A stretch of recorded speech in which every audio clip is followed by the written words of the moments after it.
Armoor division పరిధిలో summer action plan కింద Nirmal 220 kV నుంచి మన పోచంపాడు వచ్చే లైన్ లోపల ఓవర్లోడ్ కావడం వల్ల Nirmal 220 kV by 130 kV సబ్స్టేషన్లో 100 MVA power transfer నుండి 150 పవర్ ట్రాన్స్ఫర్ పెంచడం వల్ల ఆ పని జరిగే కార్యక్రమం లోపల మనకు కొంత ఉన్న లైన్లో ఓవర్లోడ్ అవడం వల్ల ఈ పోచంపాడు ఉన్న సబ్స్టేషన్లు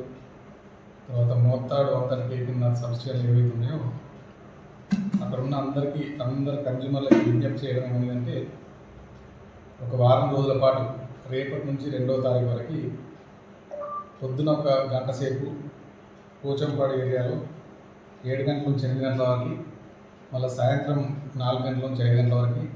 అలాగే మోత్తాడు 130 kV సబ్స్టేషన్ ఏరియాలో ఉన్న వినియోగదారులందరికీ పొద్దున 8 గంటల నుంచి 9 గంటల వరకు, సాయంత్రం 5 గంటల నుంచి 6 గంటల వరకు సింగిల్ ఫేజ్ సప్లై ఇవ్వబడుతుంది. ఆ 3 ఫేజ్ సప్లైను రాత్రి వీలుని బట్టి కాంపెన్సేట్ చేయగలుగుతుంది. దీనికి గాను అక్కడ ఉన్న అందరు కన్జ్యూమర్లు సహకరించడానికి కోరుతూ థ్యాంక్ యూ.